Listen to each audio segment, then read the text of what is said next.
You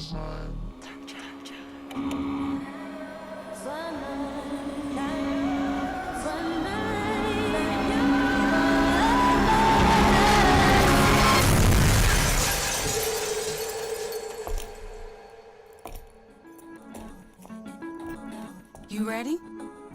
I've been ready. What are we waiting for?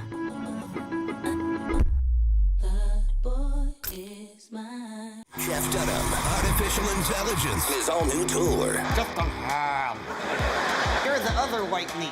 How can you be so smart on one hand and so stupid on the other? Well, you're half of it. I realize I could have avoided all this years ago with one simple word. I do not. Silence!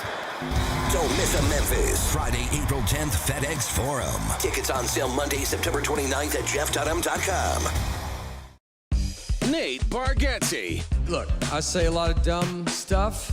I try to keep it in front of large groups. Seems to go better that way. Big Dumb Eyes World Tour. When you say something dumb one-on-one, it's a lot for that person. I'll say it, then I can just feel that they feel the weight of my life on their shoulders. Tickets and info at natebargatze.com. Don't miss the Big Dumb Eyes World Tour. Nate Bargatze. Let's go, Grizz, let's go! Oh, John Moran just broke the rim with that finish. Defense, take them ball! Defense, take them ball! Jared with a rejection. Give me that! Moran digs at it, knocks it away. Picked up by Pippen. Bob, Brendan Clark. Ooh, on that rim!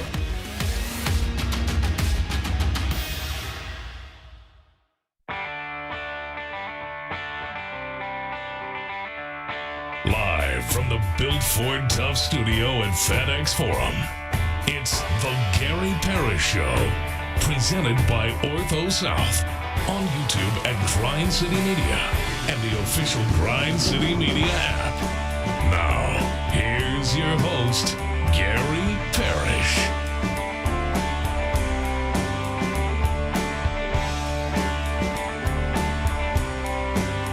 All right, I'm here. My name is Gary Parrish, speaking to you from the Built Ford Tough studio, FedEx Forum. We're in downtown Memphis. Bennett Doyle right there producing the program. Glad he's with me. Glad you're with me.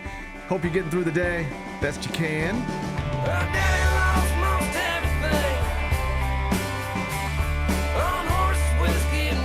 And I hope if you don't already have your tickets for the Hoops to St. Jude tip-off featuring Memphis and John Calipari's Arkansas Razorbacks, I hope you get them ASAP, because Penny Hardaway, he's the coach of the Memphis Tigers, he's pleading with you. He's asking as nicely as he can, and he had some interesting comments yesterday. We'll discuss them momentarily. Interesting comments about the relationship between Tiger basketball and the fan base that used to show up in ways that it doesn't so much anymore. We'll dive in momentarily. First, though, quickly, let me set today's schedule for you. In the next segment, oh, he's back. I heard his voice out there. He's back in town. Chris Vernon, back from a little weekend getaway. Here in time for Grizzlies-Celtics tonight inside FedEx Forum. Get Vernon's thoughts on Grizzlies' first preseason game of the year, heading into the second one tonight, and big headlines connected to Giannis Antetokounmpo. Chris Vernon will join me in studio. He'll be here in about 20 minutes. Finish talking to Vernon, take a break, come back, do 5 more things you need to know, at which point we're going to discuss 5 previously undiscussed stories, among them the Yankees and the Blue Jays delivered a classic last night in the Bronx. The Yanks were down 6-1 and well on their way, it seemed, to the end of the season. And then in basketball terms, they went on an 8-0 run, which is something like a 40-0 run in baseball. Just crazy baseball game at Yankee Stadium, historically unprecedented. We'll spend some time on it in about 40 minutes. MMA legend Conor McGregor has been given an 18-month suspension from the UFC for violating its anti-doping program. Worth noting, the suspension is going to end before the planned UFC event at the White House, so there's still a chance Conor McGregor could fight on the White House lawn. I'll tell you more about this situation. We'll do that a little later on in the show. The Browns, constantly messing with their quarterback room, have traded Joe Flacco to Cincinnati, which leads Leaves Cleveland with just 2 healthy quarterbacks on the roster. Both are rookies. We'll touch on that. We'll do it in just a bit. Bill Belichick's program at North Carolina continues to be the dumbest thing in all of college football. Multiple bad headlines on Tuesday. I'll give you the latest. We'll do that in the third segment. And there's an update in the story surrounding former LSU receiver Kairen Lacy, the 24-year-old who took his own life in April after he was implicated in a traffic accident that resulted in a woman's death. The story, this one's filled with twists and turns. What you thought you knew 2 days ago no longer seems true. I'll give you the latest, get you all updated. We'll do it during a segment we call 5 More Things You Need to Know. Then we'll eventually do GP's Carryout. We'll call it a day. So that's the rundown. We got a lot to get to, but I did want to start with Tuesday afternoon's press conference from Penny Hardaway, the Memphis basketball legend who is now the Memphis basketball coach heading into his 8th season guiding his alma mater. Penny met with the media in advance of and to further promote the October 27th Hoops for St. Jude tip-off exhibition against John Calipari's Arkansas Razorbacks that's going to be played right here inside FedEx Forum. He had interesting comments. Penny said he feels good about revenue sharing and good about NIL and good about, in broad terms, the money with which he's allowed to build his roster. And he said he likes the team that he's assembled and seems to sincerely believe it can be one of the best teams he's ever coached at Memphis. As always, we'll see. But the most interesting stuff that Penny said was really about the relationship between the Tigers and the community that has led to declining season ticket sales and declining attendance, even though Memphis last season won 29 games and made the NCAA tournament while being led by an All-American guard. Here's the quote that's getting a lot of attention. Penny said, "You could just see the numbers being down on the fans. It's kind of sad because we've lost that fandemonium, but I think we have to figure out a way to get the fanfare back," end quote. And I don't know if fandemonium is a word, but I know what he means. And I agree with every word he said. Undeniably, the fandemonium has been lost. It's obvious in season ticket sales and in attendance, as Jason Munns detailed in a story at the Commercial Appeal yesterday after the press conference. Tell me if you realize this, Ben. Okay. The Tigers play in an NBA arena. I know you know that. I do know that. FedEx Forum, capacity roughly 18,000. And I don't like it when people say, and they used to fill it up, because they really didn't that often fill it up every seat, but it used to get pretty full. Yep. Consistently, almost regardless of the opponent. Last season at Memphis, in an 18,000-seat arena, with a team that was ranked in the top 25 basically all season, and led by an All-American guard, and coached by one of your own, who is the greatest basketball player this city has ever produced.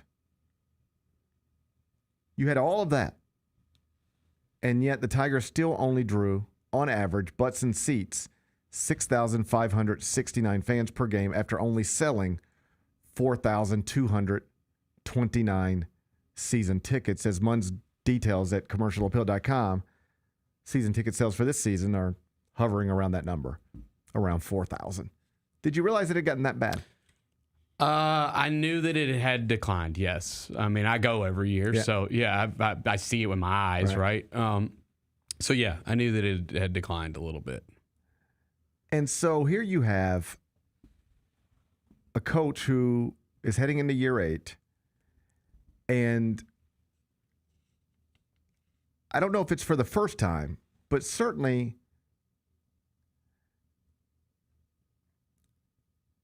he's never emphasized these points the way he's emphasized them this week previously. And I'm glad he did. I am too. Because sometimes when it's like us or other people saying it, people tend to think, oh, you're just being negative. But like the coach is saying it, you know?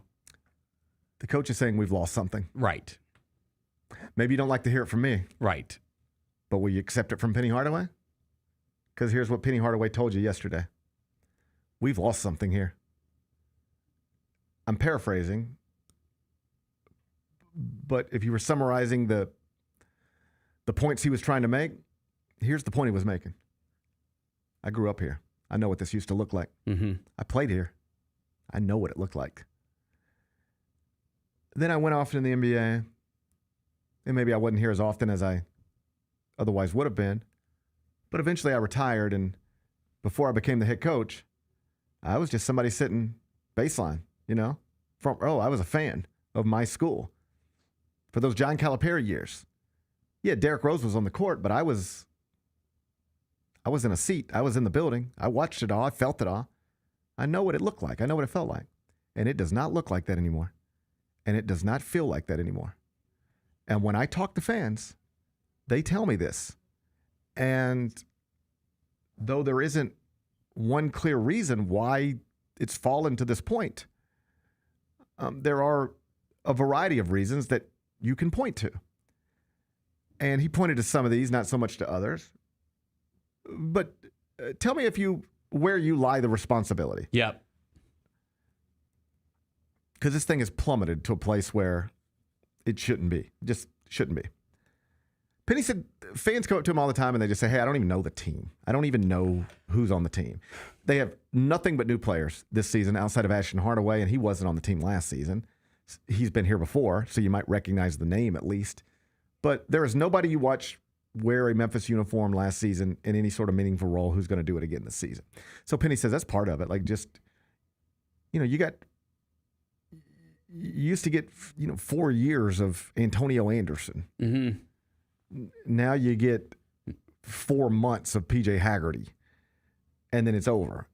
And my fans don't know my players, and it makes it hard to get excited when we can root for the jersey, but it's just helpful when you know who's in the jerseys. And right now, nobody knows who's in the jerseys. He said that's one factor, right? Mm-hmm. He didn't mention this one, but I also think it's a factor. The schedule. And it's not his fault. There's nothing he can do about the AAC schedule. But once you get into the American schedule, there is nothing compelling. Nothing. All right? That's part of it. I mean, keep in mind, you are competing literally for basketball dollars with an NBA franchise that has Ja Morant. If you're a Memphis basketball fan, I mean, just basketball fan in the city of Memphis, on a Monday night, you can go see Ja Morant, Jaren Jackson Jr. against another NBA team that's got other NBA players you recognize. Or do you want to go see the Tigers featuring 0 players you know, playing against Rice featuring 0 players you know? It's hard. It's a big ask. It's difficult. So the schedule's a problem. The lack of familiarity with the roster is a problem. The competition with the Grizzlies is a problem. It's not one that can't be overcome because John Calipari was able to do it, but it's an undeniable issue. Penny also mentioned downtown. He said, listen, I don't know. I don't know what the deal is, but people are apprehensive about coming downtown for whatever reason. So maybe you don't like to hear it from me, but now on the record, if you're paying attention, the Memphis Grizzlies have told you there is a problem with downtown Memphis. That's among the things holding up a new lease agreement. That's all documented, well reported, dailymemphian.com, right? The Memphis Grizzlies have told you there's a problem with downtown Memphis. Obviously, the federal government is telling you, but we'll leave that over here. But now Penny Hardaway is telling you there's a problem with downtown Memphis. Real or otherwise, they're fighting something. So how many people you need to hear it from before you take it seriously? I know you don't like to hear it from me because I live 25 minutes outside of downtown. But will you take it from the Memphis Grizzlies? They're downtown's most important resident. If you don't want to take it from the Memphis Grizzlies, will you take it from Sam Hardiman? He's the one who did all the reporting for the Daily Memphian and who lives downtown. He told you. I moved to downtown Memphis several years ago. It was one thing.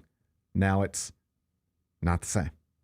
If you don't want to take it from him, How about Penny Hardaway? Will you take it from Penny Hardaway? If you won't listen to Penny Hardaway, who are you going to listen to? At some point, you're just covering your ears because you don't want to hear it. But at some point, you got to open your eyes, open your ears, and pay attention. All of that leads to a situation where the head basketball coach at the University of Memphis yesterday is more or less pleading with people, please, let's get this back to where it used to be, to where I know it can be. And his motivation seems to be that though everybody says they're excited about the hoops for St. Jude tip-off, everybody says they're excited about John Calipari coming back to Memphis, and everybody says they want that to be an awesome night. Right now, there's not great indicators that it's going to be. Because as Jeff Calkins published in the Daily Memphian this morning in a column on this, they've only sold like 6,000 tickets. And I'll trust Jeff's number, but the truth is earlier in the week, I'd heard it was lower than that. I'd heard it was closer to 4. And that's why John is planning to come back to Memphis to get in front of local cameras again and promote again. Why Penny held this press conference yesterday. Why I had Chris Boyson in yesterday. Like, we all want this to be great. St. Jude is working hard. Penny's working hard. Cal's working hard. I'm working hard, if you want to know the truth. But people are not responding. What do we do? Man, it's a loaded question. I do think that, you give people, if you give people compelling reasons to come downtown, it will happen. We have seen it recently. Like, we've seen people come downtown recently for big events and have big crowds downtown. There was the weekend that, Glorilla and the Creed concert and you had the Wiz doing the whole week at the Orpheum. Downtown was packed. All those things were like sold out. So if there's compelling things, I do think people will come. I just want to say that first. Like, as far as why it's happening. And I want to be clear. I think it's a combination of everything I just said. I don't think it's one thing. I don't think it's just the unfamiliar with the players, and I don't think it's just the perception of downtown. Yeah, I think all of these things go into a pot. You mix it up, and this is what you get. I actually don't. The unfamiliarity with the players, I just don't buy that one as much. And the reason being is because we rooted for a team with Kendrick Davis not that long ago. Everyone loved that team, and he was here for 1 year. Yeah. I don't know if that's. I think that might be a small part of it. I do think that the conference schedule is really brutal because, again, you mentioned when you have a Grizzlies game on a Tuesday, a Tigers game on a Wednesday, a Grizzlies game on a Friday, and you're competing for that weeknight. Weekends, I think you're going to be able to get crowds on weekends. Weeknights is where it looks really bad. I mean, we've seen that on TV specifically with Tiger basketball. Yeah. And I just. When you're competing for the money, again, Rice here on a Wednesday night, that is a tough sell. Your team has to be awesome and compelling. I mean, and even I don't know if that's good enough because that's just such a tough sell. And they can't control that. They can't control that right now. But they used to be better at it. That's true. There was a time when the Grizzlies existed and Memphis was in this league. Yes. And Memphis and the Grizzlies were playing the Warriors on a Tuesday night. And the Tigers were playing Charlotte on a Wednesday night, and people showed up. Yeah. So something's changed. I think, too, the 2010s, a lot of things flipped. That's when the city, really, really fell in love with the Grizzlies. And again, even past that, Tiger basketball had done, really well. They even do well on the, remember the Clemson game? Was it last year or the year before? It was packed, right? It's a big game. I don't know if it was packed. I think it was packed relative to. It was pretty good. I mean, you got to go pull the number on it and then compare it to 2008. Okay, but I mean, it's going to be hard to selling out that arena for any college basketball game is going to be. The arena's too big for them. Damn near impossible. Yeah. Right. If you were to snap your fingers and start over, here's what you would do. You'd build a 30,000 seat football stadium on campus and. Honestly, a 9,000 seat basketball arena. Because then you probably sell it out every time almost. Well, that's the other problem they run into is that there's no urgency to buy season tickets, to buy tickets in advance. Because you just can buy them the day of. You know there's going to be a seat. I don't need to buy season tickets. This is a problem with Memphis football, too. Hey, GP, you excited about Memphis football? Yeah, sure. Yeah, of course. You getting season tickets? No, probably not, because my kids are involved in 50,000 sports, and I don't even know when I'm going to be available. And more than that, whenever I want to go, I'll just go. Whenever I want to go, I'll just wake up and buy tickets and go. Yeah. Right? You don't have to buy season tickets to get in the building at anything connected to Memphis. And so there's no urgency to do it. You don't feel like you have to because you don't have to. So you don't. And then, if you already own the tickets, it's like, well, we got tickets on this weekend. We might as well go. We already got the tickets. But if you're sitting around as somebody who waits to buy the tickets when you want to go, you know what you end up doing? Not going, because you wake up and you say, we could go, or we could just watch it on TV and save our money. Yeah. And then so you don't go. That's a big problem. Football stadiums, too big. I mean, they're ranked in the top 25 and they're undefeated and they're the longest winning streak in college football, and nobody goes to the games, right? And then, the college basketball program is the same way. It's the facilities are too big for them, so there's no urgency to buy the tickets, and then you end up waiting around. I'll get them at the last minute, and then you decide not to get them because you do something else in life. Things just pop up. And that's the other thing too is I think we have a problem in this market. We don't buy stuff. We don't attend things. Yeah, and the thing too is people's habits have changed so much over the last just even decade. Where, like you said, I'm able to watch everything at home. Right, I got my nice TV. Yeah. Everybody's got a nice TV now. They're $200, right? Everybody's got a nice TV now, and I can watch everything. Or I can spend a lot of money to go downtown and do this when I could just do it at home for way cheaper. And I think that is a part of it. And I should point out, times are hard for people right now. That's it, man. It is expensive. I mean, I just heard you say, I don't mean to get personal with you, but I heard you say recently, and you said it on air, so I won't, I'm not telling secrets. No, but you had a yard issue that cost several $1,000s, and that's, that's disposable income that is not there anymore. I was going to go to the Memphis Arkansas game, and I didn't go because something came up, and I was like, I can't afford it now. Right. Yeah. Right. And that's life's hard for people. Yeah, and things are just more expensive than they've ever been. Now, I will say, that's Tiger basketball, that's a pretty damn good value. I don't know if that's necessarily an excuse, but things are more expensive than they've ever been. Yeah. I don't think it's one issue. I think it's a combination of all of the things Penny noted yesterday. The conference affiliation, the lack of familiarity with the players, the state of downtown, and also the perception of downtown. The fact that things are expensive and times are tough. Now you have federal employees, some of whom work here, who aren't going to be getting paychecks. These are tough times for some people. And so I don't think it's any one thing. I think it's all of these things. But all of these things have combined to create a real issue for the University of Memphis. And there was your greatest alum yesterday sitting in front of cameras saying, we got to figure out how to fix this. Yeah. Because the community that spent decades bleeding blue, as they say, that has deteriorated.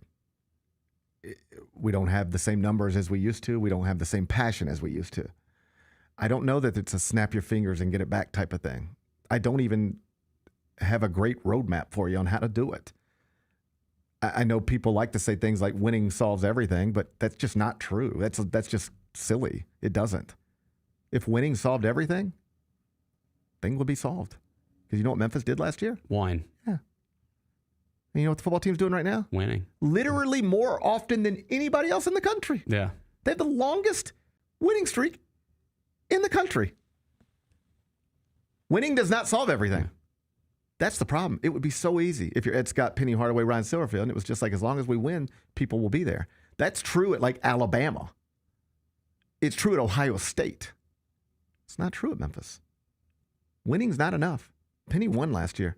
Ryan won last year. He's winning again now at an incredible level. It's not enough. Yeah. And that's why. So when winning's not enough, then you got to start looking at other solutions, and I don't think there's any easy ones. And that's why, I make it a point, and I encourage people that love that university to do the same. I always try to go to this year for football, I went to the opener against Chattanooga. Right, that's not the most compelling game on the schedule, but I try to go to those. I try to go to a game versus Rice. I keep calling out Rice, but you know what I'm saying? No, but in basketball. I want to be a part of the solution. Yes. I'm just one person, and I'm not I'm also, I'm busy. I have multiple jobs. I have multiple kids. And everyone is, yeah. We have a busy family, but I have made a promise to myself. I'm going to try to be a part of the solution in my own small way, whether that's bring Chris Boyson in here to help promote, bring Cal in here. Like you were here. We got off the air yesterday. Chris and Carolyn walking out. You know what I told them? You heard me. Whatever I can do to help you, let me know. I cannot say no to you. Yeah. I will never say no to you. Whatever you need, let me know. I will never say no to you. I will not say no to St. Jude. And I'm just me, but whatever I can do, I'll do. And I'm trying to be more aware of that in other ways. I can't donate $50 million and get that stadium, but can I take my family to football games? Yeah, and I will. I have, and we'll be back. I want my family to be in the building for more Grizzlies games. I want my family to be at the Hoops for St. Jude tip-off. I am somebody who cares about this place and am fortunate enough to have enough jobs to where I can do these things. And I now more than ever, I think honestly more than ever feel a responsibility to try to be more involved.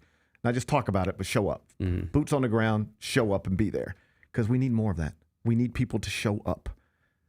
We've heard Jason Wexler talk about it as it pertains to the Grizzlies. And now we've heard Penny Hardaway talk about it as it pertains to the Tigers. These are important Memphians who care deeply about this place, who are telling us, they're communicating. They're telling us, we need you in the building.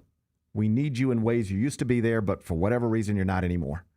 We got to fix this, reverse it. I don't know that it's easy to do, but I do think it's notable that whether it's the Grizzlies or the University of Memphis, whoever you talk to, they're talking about the same things. They're talking about the same issues. And I just have no interest anymore in ignoring them because that doesn't do any good. We've ignored these issues for years. Oh, don't talk about it because people might get the wrong impression. Well, what has not talking about any of this stuff done? Yeah, I don't. It hasn't helped at all. I don't like that. I just reject it out of hand. Yeah. I think it's silly. If you're somebody who says, we need to. Yeah, I love that school more than anything. We need to be more careful about how we talk. No, we need to be more honest about how we talk about things. We need to be more honest. We don't need to be more careful. We need to be more honest. You can't fix a problem in your own house if you don't talk about it, much less a problem in your city. You can't fix a problem between you and your wife if you don't talk about it. You can't just ignore things and expect them to get better. Right. You don't have to yell and scream, but you do need to be honest. And I appreciated Penny Hardaway sitting down yesterday in front of cameras and being honest. He said what he needed to say, and hopefully people will respond to it. Yep. Chris Vernon in studio next. Jaren Jackson has a message for y'all. Jaren, say it now. What? It's the best show in the world. Yeah, Trip. When I showed up at the event last night, he goes, "You got the biggest show in the world." And I said, "No, I really don't." And he goes, "To me, you do. I see you every day." I asked him why he doesn't just walk up here, and he's like, "Because I don't want you to be able to prepare." I was like, The Chris Vernon Show, live on weekdays at noon on YouTube at Grind City Media and the official Grind City Media app. Grizzlies fans know it's the team that gives you the edge. Big River Steel does too. And much like the Grizzlies have recruited legendary talent, we want you to be part of our team. Are you ready to be part of something legendary? Then visit www.bigriversteel.com. That's www.bigriversteel.com.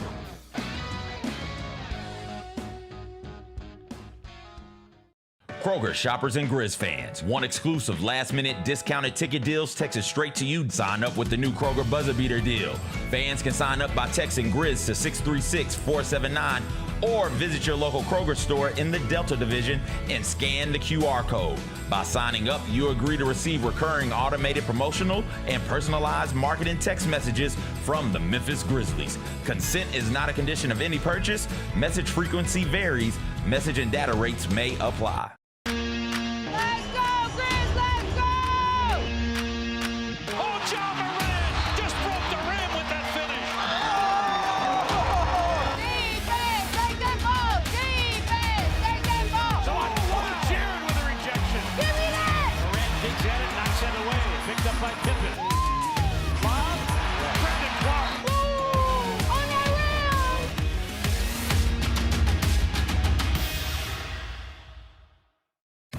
Catch us if you can at Southland Casino Hotel and win your share of up to $1.8 million in free play and prizes. Join us for drawings every Saturday in May, June, and July.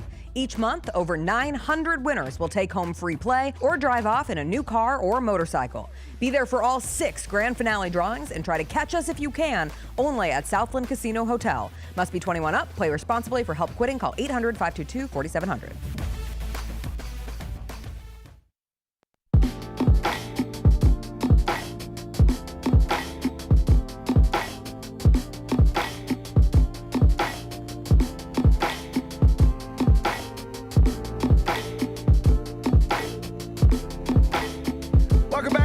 Parrish Show presented by Ortho South. It's Wednesday, and on Wednesdays in the second segment, I'm joined by Chris Vernon, host of the Chris Vernon Show, weekdays at noon. He'll be in studio in about 90 minutes. He's back from Arizona. How was Arizona? Oh, man, Arizona's great. Isn't Arizona great? Well, interestingly enough, so my kids had fall break. That's why I was gone for the first couple of days of this week.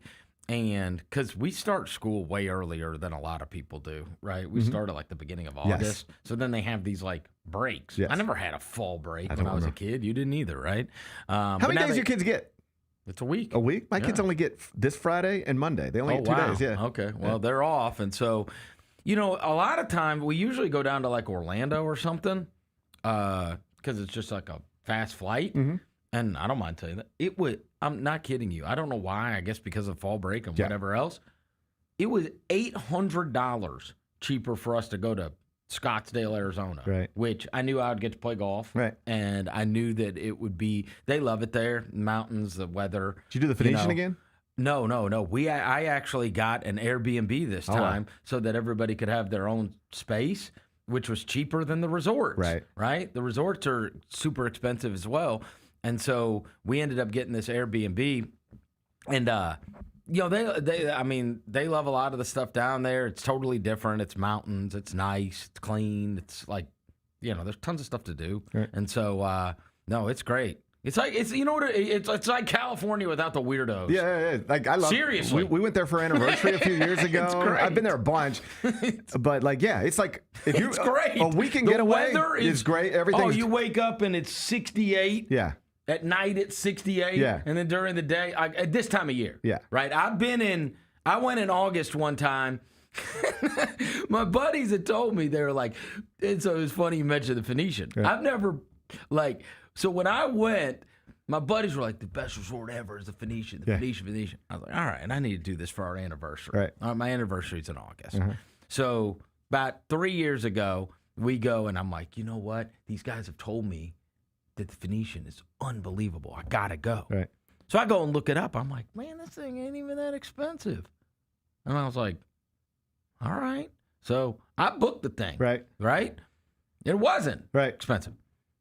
Bro, we touched down. It is 117 degrees. Oh, yeah. There is nobody at this. I'm like, oh. So the reason they're charging you $200 and $300 a night is because nobody wants to be here because it's too hot. It's usually crazy expensive to stay there. Dude, how about this? Then they're like, they have an amazing restaurant there. Yeah. I'm like, perfect. Right. It's closed because there's not nobody enough. There? No, they upgraded us to a suite. There's literally nobody at the place. You couldn't walk outside without, because here, they say it's like a sauna. It is. Yes. You just sweat your ass off. There is like you're like a rotisserie chicken. That's right. You're just cooking. You're just baking. You're just baking. Like, it's a dry heat. It's still hotter than hell. We got into a similar situation for different reasons. We went in July, and I was like, it'll be hot, but it'll be fine. We get there, and it is raining the whole time. It's like tropical storm season or something like that. And they tell you, all the locals will be like, yeah, it rains nonstop in July. I was like, nobody told me that. We checked into the Phoenician on like a Thursday. I was supposed to play golf on Friday and Saturday. I'm talking about it never stopped raining. We never even went outside. And it never rains in. It rained. Never rains. They had the golf. They told me, the course is closed. It was TPC Scottsdale. Yeah. Was closed both like Friday and Saturday. Like literally the first time they had been closed on consecutive days in the whole year. I've been out there 4 times since the first time I went there. That's how much I love it out there. Southwest has a direct, too, now. Yeah. And the other thing is, you look up, the crazy thing is, I looked up Airbnbs. There is 1,000. Yes. People just buy houses and turn them into Airbnbs. Yeah. All over the town. Yeah. Like, I had to choose between Airbnbs. I was like, this is great. It's a big problem. I listen to a podcast about this. That is happening all over the country, and it's a real problem. It's ruining neighborhoods. Of course it is. Ruining neighborhoods. There are now neighborhoods that will not allow you. Oh, yeah, to rent out your house. Yeah. You have to be a primary resident there or you can't own this house. Oh, yeah. Yeah. Because it's like people just buy properties, turn them into Airbnbs, and then they don't care about their fence. They don't care about their yard. And they also pay for their. Now, the guy that I did it from, I know because I clicked on his name. The guy's got like 8 of them. Right. He's got 8 of them in town. Yeah. And like all 5-star reviews. He's probably playing golf with you the other day. He probably was. Collecting your money and playing. He probably was. It's awesome, though. I love it down there. Yeah. It's beautiful. Interestingly enough, I'd say the last time I went there, sun's omnipresent. I mean, everywhere. I'm like, man, these people love their team. You go to the mall, people are wearing Suns gear. You see, I didn't see nothing. Right. Nothing. It's crazy. I'm talking about when they got Durant. Right. Right? You would go to their stores, and it was just Durant, Booker, this stuff everywhere. I didn't see anything Suns anywhere. It was really weird. You know what I saw? Diamondbacks. People were wearing Diamondback stuff. You know what I mean? I saw Diamondback stuff, and oh, my God. You should have seen. I mean, you want to talk about being in a fun place or a crazy place after something happens. The Kyler Murray stuff the other night. The way that Arizona, we happened to be out bopping around after that game, right? And people were like, I mean, they despondent. It's ridiculous. That was crazy. It's ridiculous. Like you just give a game away to a bad team. No disrespect, Bennett. And your coach like punched somebody. They fined him $100,000. 500. Was it 500? I think it was 500, wasn't it? I thought it was 100. Oh, it was 6 $100,000? figures. 6 figures. They saw. God. Like, you can't act like that. Oh, they'll fire him. You can't act like that. No, Not in the year God, 2025. No. Yeah, that I promise you, he just stood up in front of his team and apologized, and they all rolled their eyes. Oh, yeah. They all think the guy should have knocked him out. That's right. That's right. You just can't do that. No. You can't do that. God, no. These are adults. All right, let's talk NBA. Grizzlies preseason game 1 in the books. First quarter went all right. The next 3 did not. I know you They played their guys. I know you're on vacation, but I know you're aware of what happened. Yeah. They played their guys. Right. Right. Boy, I'll tell you this. I don't know what everybody else took away from that. Mm-hmm. So when I was at Vegas Summer League, JB came on with us, who I love. And I kind of, I tacitly root for Detroit because of JB and all those guys that are on that staff and whatever else. Obviously, we had a connection to Ivy with his mom being a coach here and whatever else. Bro, he sold me so hard on Cunningham. Right. And then, like, right out the box. He's here now. I mean, he's a star. Oh, my God. Like, it's superstar. Yeah. Stuff. You know what I mean? Like, that is, like, you've got a guy that could be the best player on the floor on any floor. Yeah. And they didn't think that the first 2 years of his career, right? Like, this is a weird one, right? Where it's like they weren't sure that they had the guy. That's why they kept on sucking so that they could get high picks, right? And they did it year after year after year. But, boy, he has turned into a phenom. Yeah. That one that I saw a slow motion of the one he caught on the side of the backboard and finished underneath. Good grief. He is special talent. And I don't want to take too much away. Like, again, look, I promise you, the Grizzlies, if they have to play without John Morant and Jaren Jackson Jr., they're going to suck. Right. We've known that. I mean, they so, did. Like, let me see them with their 2 guys. I mean, because John makes everybody else better, too. That's right. And there were 3 Grizzlies in the top 100 list at ESPN.com, and all 3 were in street clothes. Right. So, like, it is what it is. It is what it is. And the other thing is, you can't, I've learned this many times. Like, I'll go tonight, but I mean, and I'm sure I'll regret it. Maybe I won't. I like to see the players. I'm going to take the kids, I think, tonight. Right. So, but every year during the preseason, I turn to Roser and I'm like, they don't care. Why do I care? You know what I mean? Like, I am so used to caring about competition, right? Oh, every game I watch, there's some kind of competition that I care about. And it's like, this is just kind of, get used to each other, get a sweat in, Right. get up and down the court, whatever. I think there was a bummer connected to it. It's got little to do with the final score and much to do with we found out on the day of that Ja has another ankle thing, but not in a boot. Is that encouraging to you? No. Yeah. Like, why is he out? Already? I know. I mean, that's a bummer. Look, I don't care if he plays in the preseason anyway. Right. But just be ready for opening night. Yeah. Just tell me you're going to be ready for opening night. Right. And I'm fine. And the fact that they did it week to week. Yeah. I mean, maybe he'll, in the end, probably won't get to see him in any of the preseason home games. This preseason schedule is so bizarre. 5 games, like quick, boom, boom, boom, boom, boom. 3. 4 at home. And then, Yeah. like, we'll see you in 2 weeks. Yeah. For the home opener. Right. It is weird. Yeah. Right? So hopefully we get him to, at least he gets some run. Hopefully you'd like to see him on the court with those guys, at least maybe the last 2. Right. That's it. Last thing before But I mean, come on. I want to see him. Yeah. It's just And I want to see him with these players. It's just deflating. It's And I'm just not going to get to see it at home. I understand the fans getting frustrated because it's like you It's frustrating. You spend the whole offseason talking about Ja was in a good place and Ja looks good and Ja sounds good and Ja. And then it's like, and the preseason's here and he can't play. It's like, Jesus, what? I know. What? Haley came up to me this morning. She's like, do you know Ja has a sprained ankle? I was like, yeah, I heard. It's funny, like the kids bring it to you. Yeah. Like my kids would get in the car and they're like, Dad, what's wrong with Ja? Right. And I'm like, I wish my kids never had to ask me that again. I'm so sick of my kids asking me what's wrong with Ja. I'm sure he's sick of it, too. Yes, and that he's the sickest. Yes. The sickest. Because, like, you write back to, just for fun, you can find that headline, like the tweet where it says Ja Morant sprained ankle. And then you just go read the replies, and they're exactly what you think they are. And it's just not, it's annoying. It's annoying. Yep.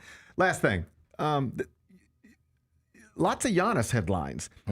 One is that he was interested in going to the Knicks and might still be interested in going to the Knicks to try to bring New York a title. And then what do you make of this? His family has moved back to Greece. Strange. It's strange. That is strange. Like, because he's been like super family guy. Yes. And I never want to. It's just odd. I never want to put, because like, I live out of town half the week for 5 months a year, so I don't It's odd. Everybody's got to do their family however they can do their family. But here's what I'm telling you: if I made $60 million a year, I don't care where I lived. My family would be with me. But are they leaving there full time?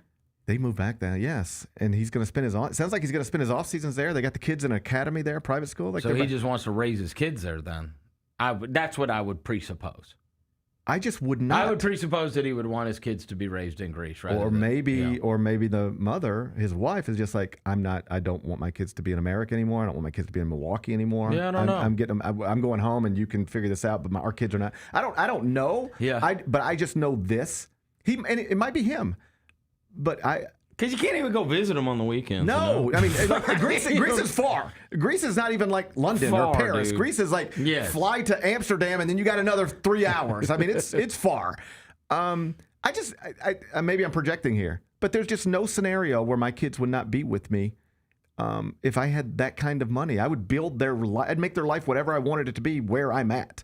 My kids would not be living on the other side of the planet. I mean, you never know how annoying they are. Yeah, that's fair. But I do have a friend. But he's so locked in. I know what I mean? He is so locked in that it's like, how many hours do you think he even has available during? I'm serious. That's fair. Like he's It's just weird. I got it. Yeah, it's just weird. It struck me as weird, but of course it's strange. But I do have a friend who. But there's a lot of people that have. You'd be surprised. Yeah, I mean, I have. There's a lot of people. I'm talking in the NBA. Oh yeah. Like, Contavious Caldwell-Pope just told us the other day. And he was like, his family's still in Orlando, I think. Tons. Yeah. Tons of these. Especially, like, I'll give you an example. Like, I don't think she'd mind me saying this. Jenna was just in. Her best friend married Dorian Finney-Smith, right? Right. And so I have an awareness of them over the last couple of years. Well, he's been traded now. First he was in Brooklyn. Right. Then he was in L.A. Right. Now he is settled back, right? Where he's with the team in Houston, right? Right. And now but they have 3 kids. They never left Dallas, right? Because it was like, right, like he doesn't have a multi-year contract somewhere else. But now, okay, Matt, and I think that there's a lot of guys. It's interesting. One of the things that even Ty Jerome said if you noticed, when he said he took the gig here rather than more money possibly elsewhere, is because, I mean, this was stability. Right. I want to be somewhere for I play for 5 teams. Right. I want to be somewhere for 3 years. I got that. I just think there's the difference between, say, Russell Westbrook playing in Denver and his family's in L.A. Yeah. As opposed to, like, Greece. Your family has been with you in Milwaukee, and now they're just going. So that's what I was trying to say. I had a friend who worked in a city, and his wife did not work. He had the type of job where nobody else needed to work. He had the money. He was providing. And the wife at some point said, his wife said, I do not want to live here anymore. I want to go back home. And he was like, but our whole life is here. My job is here. Mm-hmm. And she was like, I don't want to live here anymore. I want to go back home. I want to be around our family, our parents. And she took the kids back home to a different part of the country. And they tried that, and it leads to divorce. Oh, really? Yeah. It's just, but it just struck me as odd. Yeah, it is odd. Why is somebody with all the money in the world living on the other side of the planet from their family? I mean, maybe they figured out a schedule maybe where they can visit a bunch. Perhaps it worked for them. Yeah. But I did see some people connecting dots. Mm-hmm. The only direct flights in America, oh God, from one place to Athens is New York City. Is that right? Yeah. And then people counter with but Giannis be flying private. But like, if you're going to put a family of 6, he'd be the king of New York. He would be. And like, we haven't had a real one like that. I mean, Brunson is right now. Melo tried to be. I mean, yeah. Melo tried to be. Didn't happen. Brunson might end up being it, but he wasn't supposed to be it. No. But Giannis would be it. But Brunson is the biggest right now. Yes, undeniably. I remember, because of course I do the mismatch with Jacoby, and I remember asking about that. He was like, there's no football guys that are even on the list. And he goes, if it was a restaurant, like now, maybe it was just the heat of it after the season, but he was like, if both guys called a restaurant, he's like, Brunson gets the table. I'm telling you. Over Judge, even. Anybody.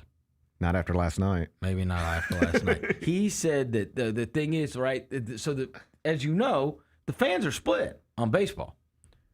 Everyone loves the Knicks. We talked about this yesterday. Everyone. The fans are split. New Yorkers are split. Everyone loves Jalen Brunson. They're split. Everybody. They're split on Giants, Jets. Yes. They're split on Yankees, Mets. Yes. There is no split between Knicks and Nets. No, it's they the haven't. Knicks. It's the Knicks. No. They have everybody. The Nets don't even exist. The Nets don't exist. No. Yeah.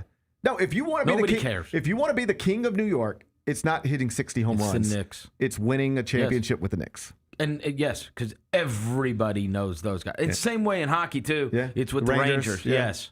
Yeah. I mean, Messier was the king of the city. Yeah. In the mid-'90s. Yeah. But, if you're like a star for the Knicks, there's nothing like it because that whole city is in on it. Yeah. I don't wish it for Milwaukee because, I wouldn't like it if... look. I wouldn't like it if people in Milwaukee were talking about we can just figure out a way to get John Morant to New York. But once you get a ring and 10 years, come on, bro, you got your time. Right. I don't wish it for Milwaukee, but independently, Giannis in New York would be awesome. Of course, it would be awesome. Giannis in New York would be awesome. So you just worry about getting more people back in FedEx Forum. Well, I'm trying. I'm doing everything I can do. Chris Vernon be in studio in an hour and 12 minutes for the Chris Vernon Show. First live show featuring CV of the week back from Arizona. Shut up, Bennett. Did you ruin my show for 2 days? No, it was the best show that's ever aired on this podcast. Oh, wow. Yeah. Bennett and Rose are putting together the best Chris Vernon shows of all time. Damn, bro. Go pull those numbers. You got Wally pipped. Act like I won't go back to Arizona. I promise. Hey, you can have that show. Hey, Bennett, you want to do it again today? I'm moving to Greece. You want to do it again today? We got a game tonight. All right. I'm out. We do got a game tonight. Grizzlies-Celtics inside FedEx Forum. We come back, turn our attention to baseball. What an awesome baseball game we had last night in the Bronx, Yankee Stadium. The Yanks facing elimination. We're down 6-1 in the fourth. And that's when Aaron Judge, he had his postseason moment that people have been waiting for. We'll show it to you next. Gary Parrish Show, presented by Ortho South. Did you see the end of Ace's Storm? Let me play it out for you. Storm get the ball back, and it's Gabby Williams, and oh, God. You'll never know. We'll never know. A hell of a way to say, you lost. Lights are out. Take the ball, go home, or don't take the ball because your season is over. Tune in to the Jessica Benson Show with CJ Hurt live every weekday at 8 a.m. on YouTube at Grind City Media and the official Grind City Media app. The boy is mine.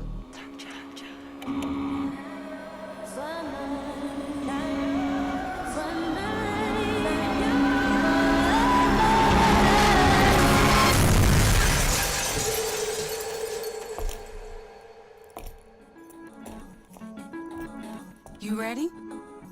I've been ready. What are we waiting for?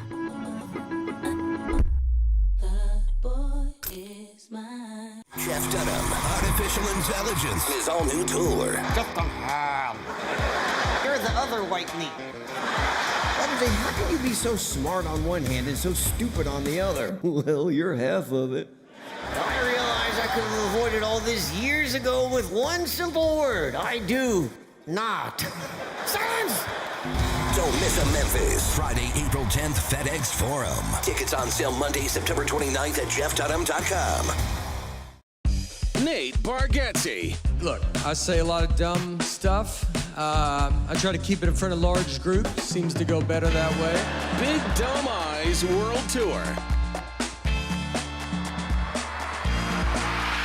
When you say something dumb one-on-one, it's a lot for that person. I'll say it, then I can just feel that they feel the weight of my life on their shoulders. Tickets and info at natebargatze.com. Don't miss the Big Dumb Eyes World Tour. Nate Bargatze. Sonic Radio. Welcome back to Sonic RNDIO. That spells radio with me, the CIO. This just in, the new Sonic $1.99 menu lets you build a crave-worthy meal for just $1.99 an item, whether that's a creamy shake, crispy tots, or a quarter-pound double cheeseburger. This just out. Ostriches. They're mean, not very cute, and in my opinion, way too big for a bird. Don't miss the Sonic Fun 99 menu. 5 items, always $1.99. Live free, eat Sonic. Tax not included. See menu for details.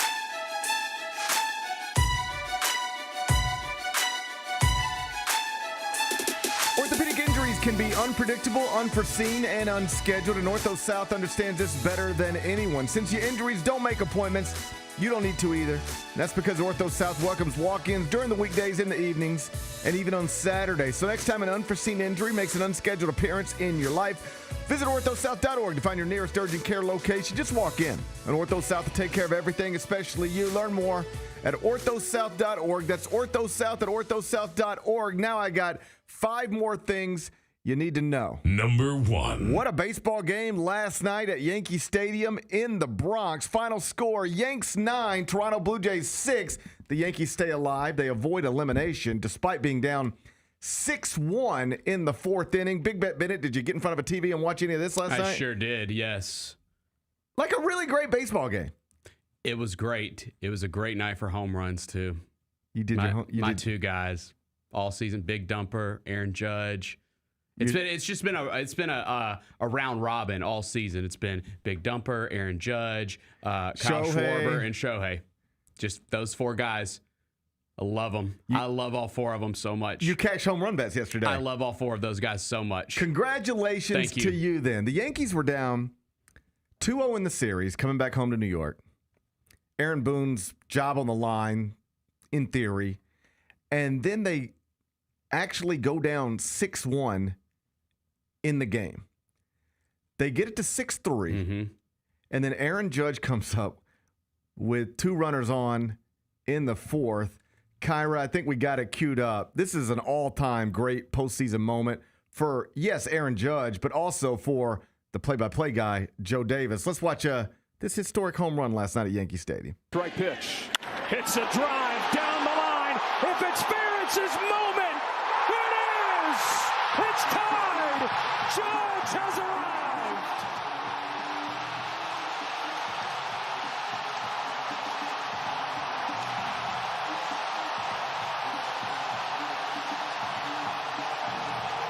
You go to the park for an elimination game, your team goes down 6-1, you feel like, all right. Yeah, for sure. So now imagine your MVP, a future Hall of Famer, a guy who's name and plaque is going to be in that stadium forever someday, comes up and delivers a 3-run home run to tie it 6-6 to give you new life in this game, new life in the series, new life in the season. And what a call from Joe Davis. It was really good. So good. Yeah. If it's fair, it's his moment. Because for people who don't follow baseball closely or the Yankees, Aaron Judge is arguably the greatest baseball player in the world, one of the greatest baseball players of all time. But he hasn't had this big postseason moment that you want the superstars to have. Whether you're talking about baseball, basketball, football, throughout history, the greats tend to deliver on the biggest stages. Or at least that's how you become one of the greats. You deliver on the biggest stages. And he hadn't done that too much, too often. And for Joe Davis to recognize that in that moment, if it's fair, it's his moment. That's the call, and then lay out. Like, you're just really good at your job. Because you can't prepare for that. You can't plan for that. You see it sometimes at the end of any season. A team's about to win a Super Bowl. A team's about to win a World Series. A team's about to win a national championship in basketball. Whether it's Jim Nantz, Joe Buck, these all-time great broadcasters, you can kind of prepare for that. Like, if the Eagles take a knee to close this out tonight, what is the thing I'm going to say? If the Chiefs score late to close this out tonight, what is the thing I'm going to say? You can prepare for those moments. If it's fair, it's his moment. Those are just the words that come out of your mouth when your eyes see what they see, and that means you're just really good at your job. Yeah, for sure. I mean, even on like a local level, one of the biggest moments in franchise history here, like Eric's got the famous "Believe Memphis, the Memphis Grizzlies are going to the Western Conference Finals." Like, if you don't get that right, you just messed up. Like, and he got it, and it's like one of the great calls in this franchise history. Oh, sure. Right? There's some. Those are always the best ones. The ones that you can't really prepare for, but you nail it anyway. Yeah. Like, I can't believe what I just saw. Right. That's an all-time great one. Eric's Only in Memphis in the Movies is another local one that gets from Don Poyer, a lot of attention. That was just a perfect moment for Aaron Judge, but Joe Davis nailed that moment as well. So now it's 6-6 in the fourth, and Jazz Chisholm comes up in the fifth, still tied, and delivers another classic home run moment with a graded on a scale of 1 to 7, I'm giving it a 7. Put it on a scale of 1 to 10, I'm giving it a 10. The swing, the bat flip, everything about it, just an awesome moment. Let's watch Jazz Chisholm. There's a drive to deep right field. New York leads for the first time in the series. Jazz Chisholm goes deep.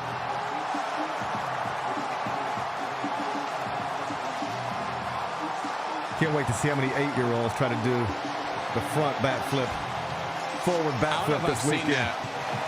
Oh, I've seen it. There's nothing unique about that, but that's a good one. The Euro step to home plate is awesome. he Euro steps to home plate.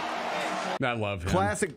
He's awesome. Yeah, he's fun. a blast. Yeah, he's fun. Watched him a lot. He's fun over the past few years. I know. I know what I know. I'm talking to you. This would be like you talking to me about a great Braves Phillies game. Well, the thing is, though, is I don't. These are your AL East rivals. I understand what you're going through. They are, but I don't know if there's not like a lot of hate between Orioles fans and the Yankees. They don't even look at you like that. No, it's not like it's more. It's more fun for, like, we went to a Yankees game at Camden Yards, and it was you guys enjoy it. They don't even really look at you.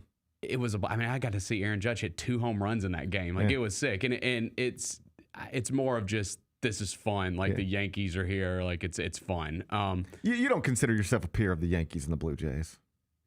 You can't look at yourself that way. Like, I hate the Blue Jays. Like, I'm rooting for the Yankees in this series. I hate the Blue Jays. I hate the Red Sox. I don't hate the Yankees. You just put the Yankees on another level. Like, we can't deal with them, but like the Blue Jays and the Red Sox. Yeah, we might be able to get them any given year. Yeah. All right. Okay. Yeah. Okay. You can handle it however you want to. But I realize as I'm talking to you, you're a sad Orioles fan. It'd be like you trying to be like, GP, did you watch the Braves and Phillies last night while the Mets were sitting at home sucking? I get what you're going through. But it was just my middle guy had a football game in Somerville last night? Jesus Christ. That's insane. How far is that? Come on. Why are we in Somerville? There's got to be a cutoff. Let me tell you what it's like to drive to Somerville. Yeah. Not fun. I mean, it's fine. Scenic. Not really. I was going to say. You drive for a long time, and then you go, man, it feels like I've been driving for a long time. And then you just keep driving for a long time. Yeah. You just keep going over. So we didn't get home in time for the first pitch. And then he had homework, and then he went to sleep. He was sleeping. But my little guy had taken an afternoon nap because his football practice had gotten canceled for weather-related reasons. So he had fallen asleep in the afternoon. And so everybody had sort of settled into bed. I'm just sort of watching late baseball by myself. And he gets up and comes in there, little guy, and he's like, Dad, I can't sleep. I fell asleep this afternoon, and now I'm just laying in bed. I can't sleep. Can I come in here? I said, no iPads. We're not going to sit around playing on an iPad, but if you want to lay down and watch the rest of the Yankees-Blue Jays game, you could do that. And so he came in right around the Jazz Chisholm moment. Yeah. So we got to sit down and watch that together until he fell asleep, I think in the ninth inning or whatever. But it was just a night, it was just a nice night of watching baseball. Yeah, it was a good night. With back to Judge, he's had a good postseason. I mean, he has 11 hits. I think it's the most he's had in a postseason, but he hadn't had the moment. He hadn't had the It's hard to have a moment when you're down 0-2. Right. To the Blue Jays getting pounded. And to that, I don't think he'd had a home run up to that point. Right. So that was huge for him. Just some statistical bullet points connected to this game to emphasize how ridiculous the whole thing was. The Yankees last night, it is wild how long we've been playing baseball, and it feels like every other day. It's like, and this is the first time this has ever happened in baseball. We had another one last night. The Yankees are the first team in Major League Baseball postseason history to be down 5+ runs and in danger of being swept and come back to win the game. Had never happened. It happened last night. Teams were 0-38 all time in that situation. You're down in a series on the verge of being swept. And in this game that is an elimination game for you, you're down 5 or more runs. Teams were 0-38 in that situation. Dang. Until last night. The Yankees made it now 1 of 38. The Blue Jays were 29-0 this season when they scored 6 or more runs on the road. Last night they scored 6, but they lost 9-6. So now they're 1-38 on the season when they score at least 6 runs. Game 4 set for tonight at Yankee Stadium, and the Yankees are heavy favorites in part because the Blue Jays are throwing a bullpen game. Yeah, and Cam Schiller's had a nice season. He's been good. Yeah. It's a big number now, like minus 180. And so barring a surprise, and there's always surprises in baseball, so we'll see. But barring a surprise, the Yankees are supposed to win this game, and then we should have a do or die Game 5 in Toronto in a couple of days. So good baseball stuff last night. Congrats to Aaron Judge. It was fair. It was his moment. Number 2. Conor McGregor has been suspended 18 months by UFC for missing multiple mandatory 18 months drug tests. They say, hey, we got to drug test you because you're in the program now. Mm-hmm. And so when we call you, you got to tell us where you are, and then we got to send somebody out to, test you. And he wouldn't answer the phone. He stopped answering the phone. Wait, when is the battle at the White House supposed to be? Okay, this is what's interesting. So he's suspended for 18 months. And if you start doing the math on that, oh, buddy, that's going to take you to 2027. Mm-hmm. The suspension goes back retroactively to the date that he missed his last mandatory drug test. Okay. And if you take it back to that point and then run it 18 months, the suspension expires in April. And in June, we're supposed to have the UFC card at the White House. On the lawn. On the lawn for President Trump's birthday is the operating schedule right now. Okay. Happy birthday to the president. We're going to have men come fight on the White House lawn. Oh, This is where we're at. This is where we're at. I'll watch it. Don't you worry. So the thought is that, yes, Conor McGregor is suspended. He apparently cooperated with them. Like, they were satisfied with his explanations. Mm-hmm.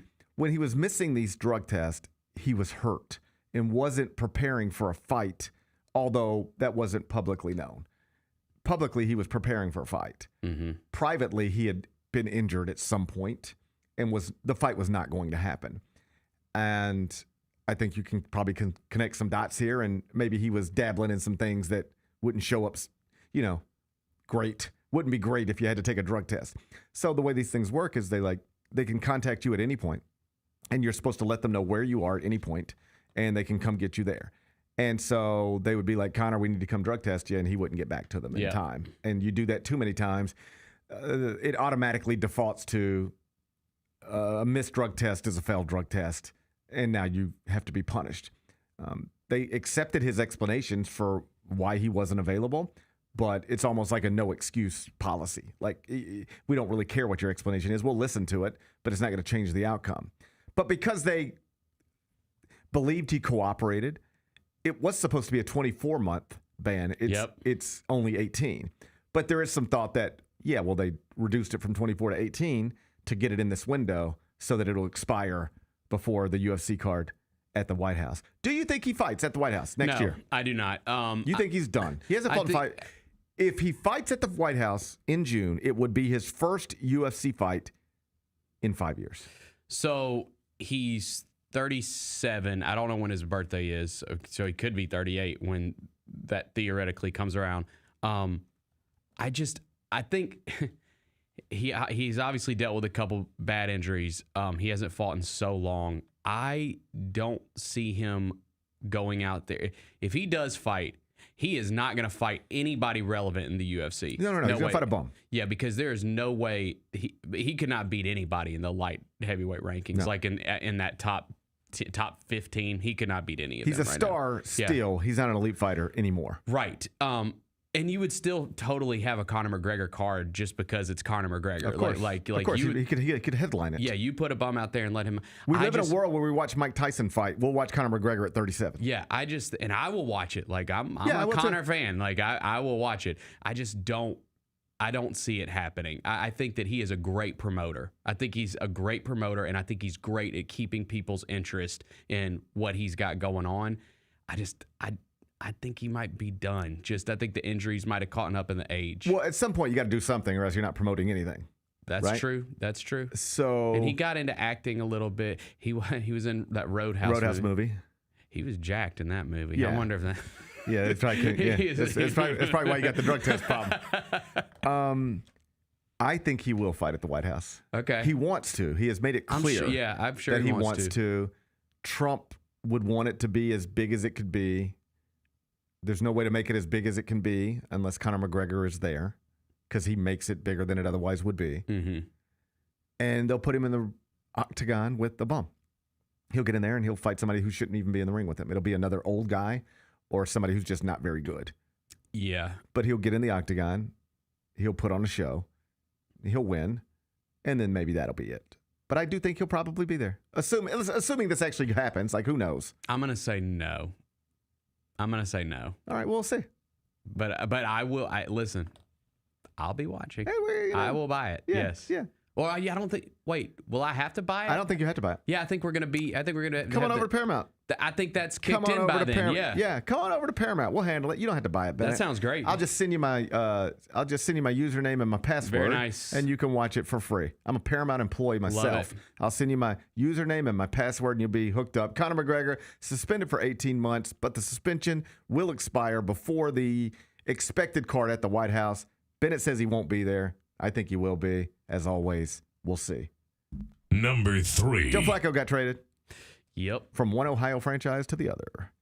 He was a Cleveland Brown. Now he's a Cincinnati Bengal. So it was the first AFC North trade since 1999. How about that? That's kind of wild. Well, I guess it makes sense on both sides. Cincinnati, they need a quarterback. They need a quarterback. Because they do think they're getting Joe Burrow back this season, and they would like to be in a position for him to take over in the playoffs. But you lose too many games between now and then, you ain't going to be in a playoff picture. He'd missed the playoffs for the second straight year. Perhaps Joe Flacco can bridge this gap because what they've been doing ain't working. Yeah, it's funny because people that love fantasy football were screaming for them to get Jameis Winston, but I think people that love the Bengals were like, hold on a second. Like, this makes more sense to me as far as wanting to win games, because Flacco, like, at least the way that he's been playing with the Browns, like, he's probably not gonna hurt you. He may not win. He may not like be the guy that wins the game for you, but he's not gonna hurt you at this point in his career. Like, Jameis Winston will throw interceptions. He's gonna turn the ball over. That's what he does. But fantasy people wanted him because it's like, well, he can get the ball. He'll throw bombs to Jamar Chase and T. Higgins. So that's why people wanted Jameis. But no, I think this makes sense. Flacco should be able to still throw the deep ball to Jamar Chase. The problem is they might kill him being there. That's the worst offensive line in the league. Joe Flacco cannot get outside of the pocket. He might. He's old and he doesn't move well, and he now has a terrible offensive line. Not a great recipe. That's not a great combination. Not a great combination. That line's going to have to buy him a couple seconds. They're going to have to, because he ain't moving much. So think about this in Cleveland. At one point, they had a quarterback room that consisted of Joe Flacco, and at one point, I mean like a few weeks ago, Joe Flacco, Kenny Pickett, Dylan Gabriel, and Shedeur Sanders. And they were listed in that order. Right. Now the top two are gone. Joe Flacco traded, Kenny Pickett traded. So at one point, they had a quarterback room that consisted of a former Super Bowl MVP, a former backup quarterback on a Super Bowl winning team, that's Kenny Pickett, and two rookies. And now the vets are both gone. The two rookies are the only ones left. Dylan Gabriel, QB1, Shedeur Sanders, QB2, and Deshaun Watson, still technically on the roster. Wild. Right. Just what a mess. I do wonder if they think he might eventually be back or something.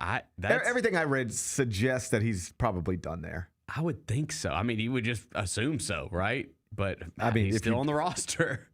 I mean, if you think Deshaun Watson ever playing for you again, and you spent 2 draft picks on rookie quarterbacks, right? Then what are you doing? Yeah, what are you doing? Then, like, it is the Browns. Yeah, it is the Browns. But like, what are you doing? I mean, they're the idiots that signed Deshaun Watson to this contract anyway. Yeah, I mean, they're 1-4. Like, you have to at this point get the rookies in there and just figure out like, is either one of them any good? Yeah. And Dylan Gabriel was okay in his debut.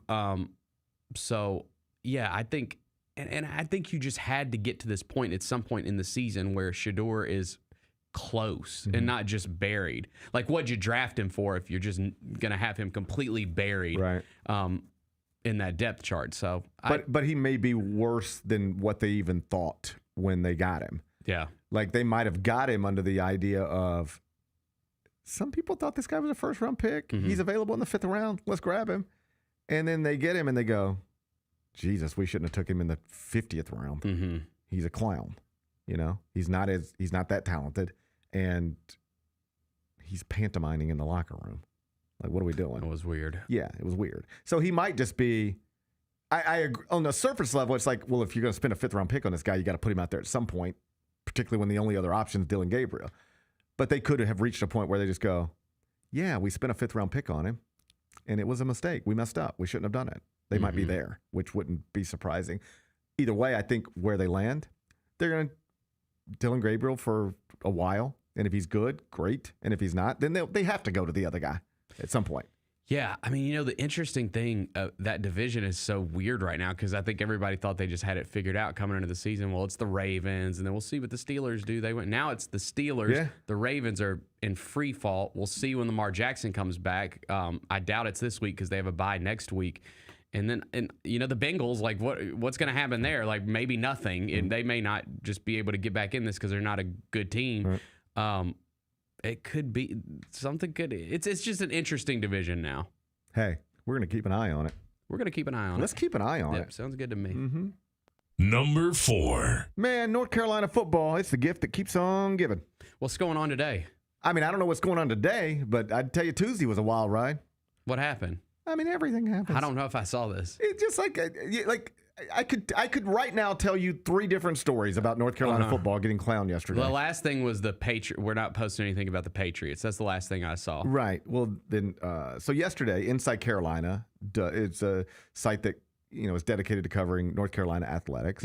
They post a well-reported, well-sourced story quoting all sorts of people around the program, including parents of players. Okay. And it's just like, it's like, this is dysfunctional. It's crazy. It's like there's a rift in the locker room between the holdovers from the previous regime and the new transfer portal guys. And the coaching staff doesn't seem to have any care in the world about trying to fix it. Like the Inside Carolina is like talking to parents. Like, well, have you talked to Bill Belichick? Talk to Bill Belichick? Well, yeah, your son plays for Bill Belichick. Have you talked to Bill Belichick? What? No. Oh, well, then maybe the position coach. Your son's a linebacker. You talk to linebacker? No, there's no communication. We don't know. There's no communication. They don't even seem like they're trying. Dan Wolken wrote a column at Yahoo Sports and just threw everything in a pot and said, look at this. This is what they're cooking down there. Like, this is crazy. Bill Belichick's the head coach. 2 of his sons are on staff. Mike Lombardi's the general manager. His son's on staff. It's like they're just playing family fun. Yeah, I'll take this North Carolina job. I'm going to bring my sons, put them on staff. Hey, bring my friend, put him on staff. Bring my friend's son, put him on staff. You're getting blasted. Like, they have lost more games this season, North Carolina, by a big margin, whatever the number is, X amount of points, than anybody in the country at the FBS level. No other ACC, Big Ten, SEC, Big 12 program has, like, nobody's getting pounded like this, like the way they're getting beat up. And so you know what Bill Belichick does in the bye week? Went to Nantucket with his 24-year-old girlfriend. Oh, no. What? Like, what are you doing? Oh, remember this Hulu documentary that was supposed to be getting made?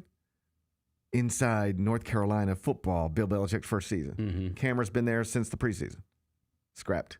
They canceled it. Done. We're not doing this. Dang. It's just that would have been fun to watch.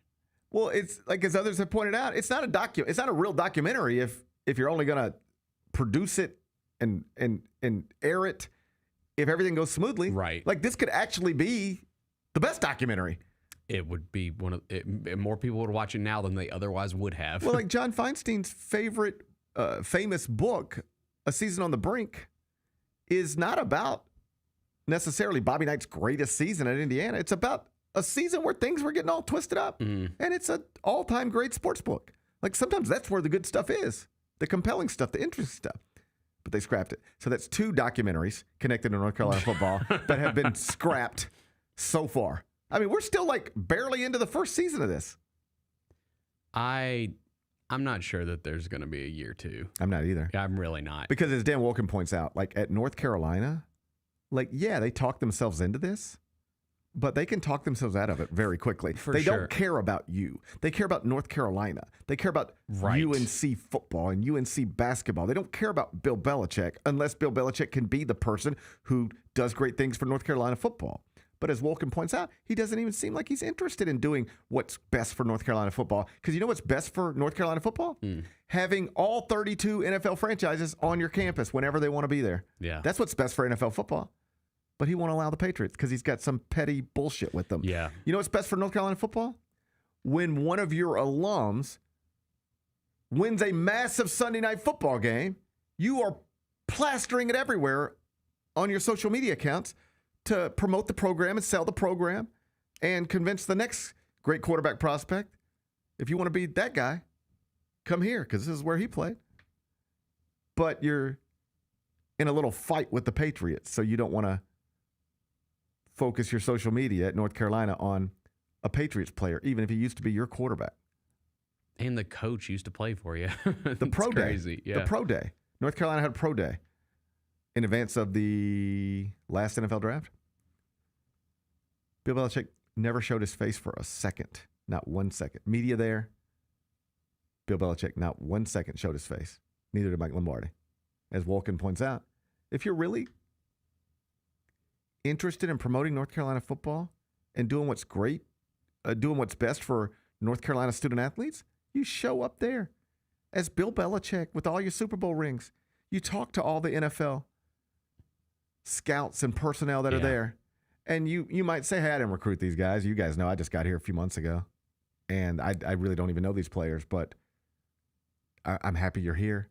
I'm glad you came to see them. And you try to help them in any way you can. Just absent, just not there, just didn't care. At some point, you don't care about anything that you're doing. You seem to only care about giving your kids jobs and going to Nantucket with your girlfriend. Mm-hmm. Like, it's all just bananas. Everything about this is crazy. It's really wild. And I'm with you. Either he walks away or they pull the trigger, but you can't keep going. Or he has to change dramatically because you can't keep going like this. Like, like what they're doing right now will not last. No. It's not good for anybody. And it can't be fun for anybody. And I don't care how enamored UNC officials were previously with Bill Belichick, the idea of him running your program, you can fall out of love with that real quickly. And I bet most of them already have. It's an expensive and costly and embarrassing mistake. But at this point, it feels like it's nothing more than a mistake. They made a terrible football hire. They hired the most accomplished football coach they could possibly hire. And it was a terrible decision that it appears they're gonna have to undo at some point, probably sooner rather than later. Number 5. Update in the Kairen Lacy story. He, of course, is the former LSU receiver who took his own life earlier this year after being implicated in a traffic accident that resulted in the death of a woman. The reason I bring this up is because I think, talked about this in passing earlier in the week, because Kairen Lacy's attorneys had released surveillance video that they said cleared their former client. And it was justice for Kairen. And the main thing they hammered home is that, like, you're looking at this video. The crash is 75 yards this way. He is 75 yards behind it. Our client did not cause this crash. He wasn't involved in the crash, and he didn't cause the crash. They framed him and drove him to a place where he took his own life, and it was all based on a lie. This is what his lawyer said earlier in the week. And it seemed like a believable narrative. Like, you're watching a surveillance video and you see his car and you see it's not involved in the crash at all. And they make it clear the crash was 75 yards that way. Justice for Kairen. And so that's where we were 2 days ago. Did you see the latest video? No. And the latest explanation? I have not. So the Louisiana State Police, who had investigated this and had really been turned into like an untrustworthy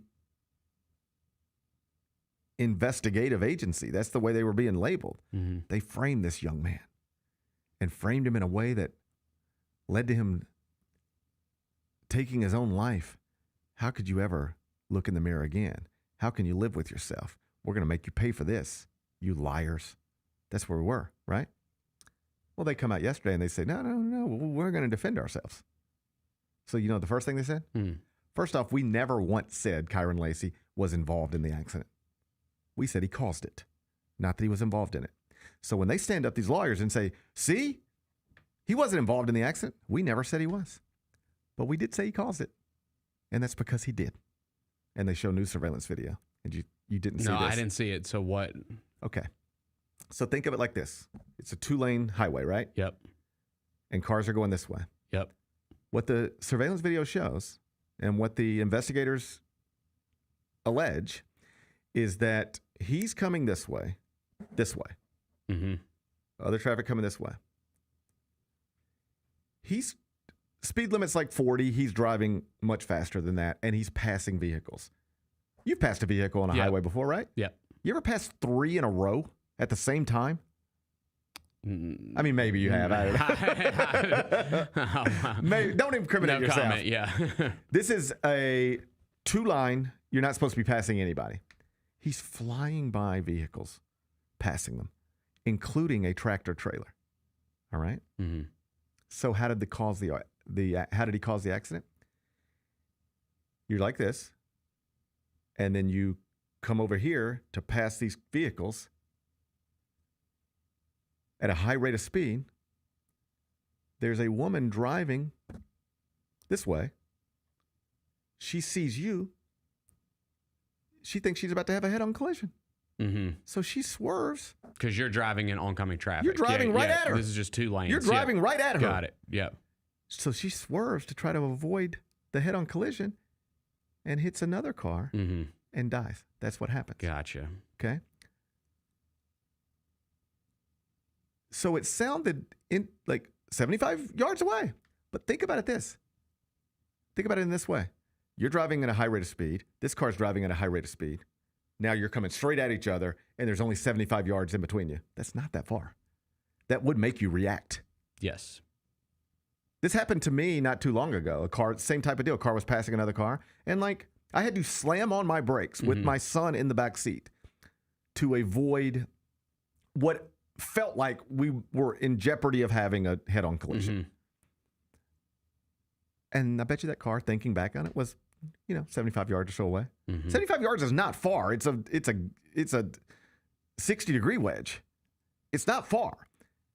It sounds far, but when you're on a highway, yeah. Coming right. It's not far. So all indications are that he actually did cause this accident. There's even witnesses. They released this video yesterday, body cam from the cops. And there's like witnesses who saw the whole thing. They're like pulling people out of cars and there's an accident. And you know what the witnesses are saying? Tell them, please. The green Charger caused all of this. It was flying around cars, a tractor trailer, driving in the wrong lane. This woman was driving in the proper lane, but suddenly this green Charger is coming right at her. She swerves in a panic. Boom, now everybody's. Yeah. And so it's just another twist where I don't know why the lawyers came out and did this earlier in the week. Yeah. They had to understand that this other evidence existed and that it was going to blow their story out of the water. So why did you get caught up in it? Yeah. It's like you misrepresent the truth in a way that they're going to be able to prove in 24 hours that you misrepresented the truth. So what are you even doing this for? It'd be one thing if like, hey, there's no other video. There's nothing. Right. This is all we got. We can trot this out there, say this is the way it was, and people will believe it. You can maybe do that if the other stuff doesn't exist. But like this other video existed. This body cam footage existed, and they had to know. So what are you doing? It's just a shitty story. It's just terrible. It's like the worst story. It's like because this young man was like, he was the number 1 receiver at LSU. He was going to be in the NFL someday. Yeah. And he clearly was struggling in some ways with something because like driving like that is just kind of crazy anyway. Right. All indications are he actually does cause this wreck. It results in a woman's death. And then the part of the story that gets left out all the time is subsequently, on the day he took his own life, he was in an argument with a family member. Like there was some altercation there, and he had a gun and he fired it into the ground.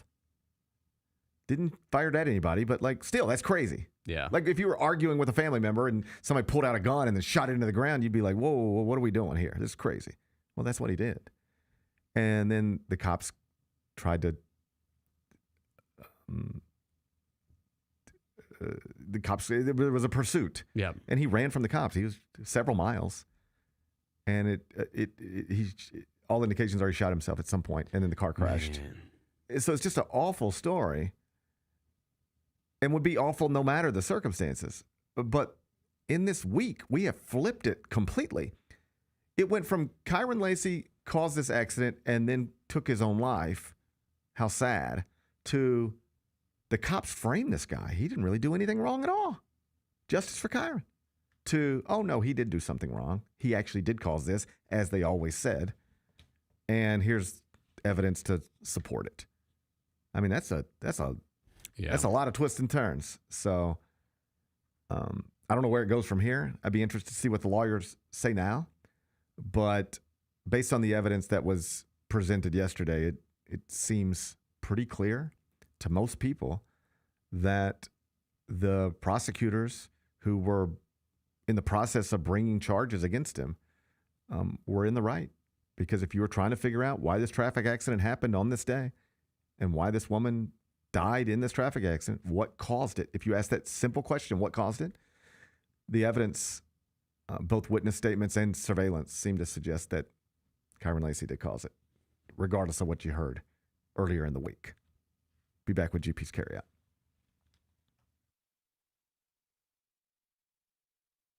Jaren Jackson has a message for y'all. Jaren, say it now. What? It's the best show in the world.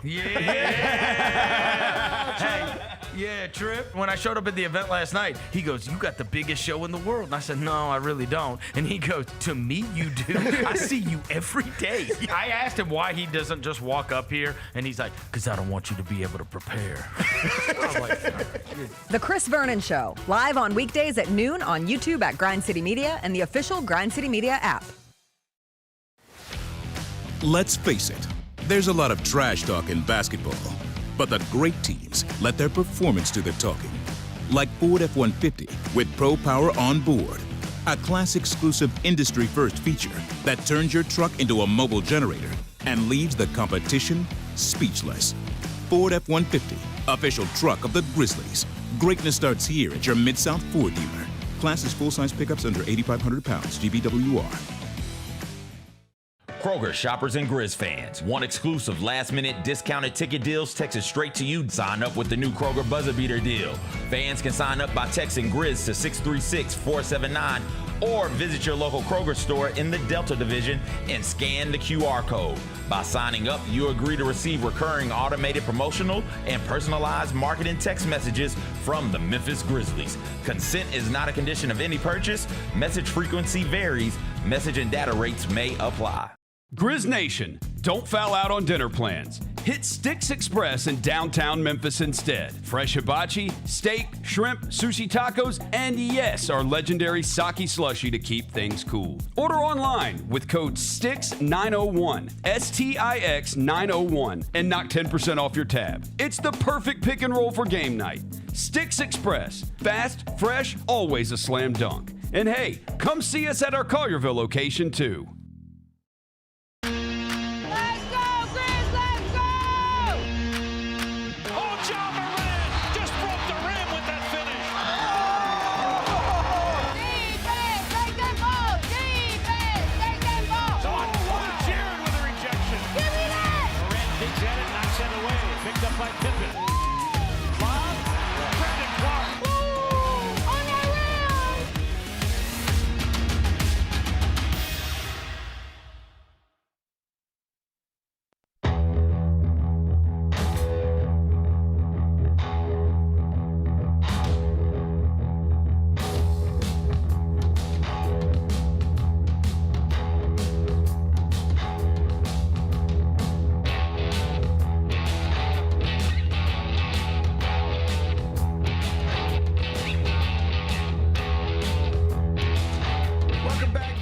Show presented by Ortho South. We're inside the Built Ford Tough studio. Let's wrap this up with GP's Carryout. It's time for GP's Carryout. One final segment filled with stuff to take with you. It's not everything you need to know, but it's most of it. What did we miss today? Well, big announcement this morning from Stanford University. What's going on at Stanford?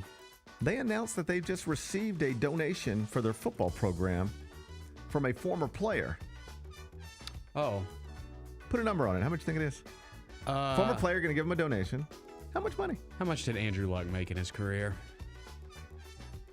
I'll say 10 million. That would be great, wouldn't it? 5 million. That'd be wonderful. Yeah. 50. Whoa. $50 million. Let me see. As Pete Thamel points out at ESPN.com, this is wildly unusual.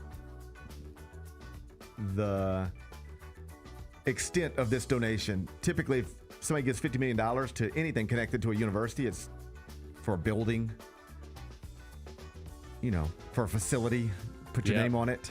but just $50 million for the football program. Here, take this and do what you need to do with it.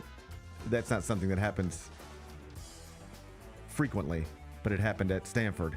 They announced it this morning. It's just a reminder, and it's unclear who donated this money. Okay, well, Andrew Luck is a name that is obviously. He earned $97 million in his NFL career. Well, I wouldn't give more than half of my $97 million to my alma mater. As much as I love the University of Memphis, if I had $100 million, I don't think I'd give 50 of it to. It's not we don't know if it's a former player. It says former player. Former player. It can be Christian McCaffrey. He hadn't earned enough to be giving them $50 million. You know what it's going to be? You keep thinking. You're thinking because this is the obvious place your brain goes. It's NFL. You know what I bet it is? What? A former player who's just like a brain surgeon. That's right. It's going to be what it is. It's going to be a former player who runs a hedge fund. Yes. It's not going to be somebody who made NFL money. It's going to be a former Stanford player. That's right. Who is a Stanford graduate, which is like one of the best universities in the world. It's not going to be somebody who made $100 million or $500 million playing football. It's going to be it's going to be somebody who made $1 billion doing something outside of football. Tech or something like that. Yeah. Well, like the owner of the Phoenix Suns. He's technically a former Michigan. If I said former Michigan State basketball players who have tons of money, you'd be like, well, yeah, Magic Johnson. I guess Draymond Green. You go through the list. You know who it really is? The Suns owner. Yeah. Who was a walk-on basketball player at Michigan State, but a billionaire businessman. It'll be something. It's something like that. That's right. It's something like that. But this is a reminder that Stanford has 1 billion people like that. And it's like if you go to Stanford, odds are you're doing okay in life. Yeah. And it's why the ACC wanted them. Yes, they're the academic stuff. Like they're not good at football. It's for academics and a lot of money in the university, right? More money than they know what to do with. Yeah. If Stanford decided in that era where there were no rules, like the past few years, where you could just NIL, do whatever you want, just throw money, $5 million NIL contract, whatever you want to do, it's fine.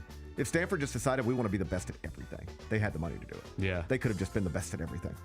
We had the money to do it. But they don't prioritize athletics quite like that.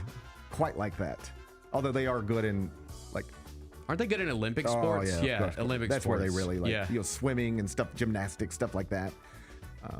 There's a lot of money connected to that university, a lot of success connected to its alums, and it paid off this morning. $50 million donation. Congrats to Stanford. What's today's biggest game? We'll go Major League Baseball, Game 3, Cubs-Brewers, Wrigley Field in Chicago. Milwaukee. Remove the asterisk from yesterday. Yeah. Got the win, no worries. I thought you were in trouble down 6-1. I did too. Darren Judge, Jazz Chisholm, they pulled you out of it. Milwaukee's going with Quinn Priester on the mound. Cubs are countering with Jamison Taillon. Cubs minus 130, Brewers plus 110. How you going to act? Man, I think the Cubs will get one. Maybe a situation like the Yankees last night. We'll see. I'll just go Cubs. Cubs minus 130. Big Bet Bennett said lay the money. Minus 130. Cubs over the Brewers in Game 3 today at Wrigley. What are we watching on TV? Can I interest you in House of Guinness? I have been to the Guinness. What is it? The Guinness Brewery? Brewery, yes. In Ireland? In Baltimore. There's one in America. Is that true? It's in Baltimore, Maryland. How about that? Yeah. So how was that? It was a blast. It was an absolute blast. Is this that kind of Guinness? Yeah. It is. I just remember this. I think among the first things my wife and I ever did together was go to the Busch Brewery in St. Louis. Yeah, I've heard that one's fun too. Here's the thing. We went. I can, in my head, see a picture of us there. Like we took a picture there. And I can see that picture right now. Otherwise, I don't remember a thing about it. Yeah. If you were to ask me, so what was that like, GP? I would tell you I don't remember anything about it. The Guinness Brewery in Baltimore is newer, so it's really nice. Right. Like it was really cool. Yeah. Yeah, I don't. I will tell you, I was at Memphis Made Brewery a few weeks ago for the Whipple-Stock Home Run Derby. Mm-hmm.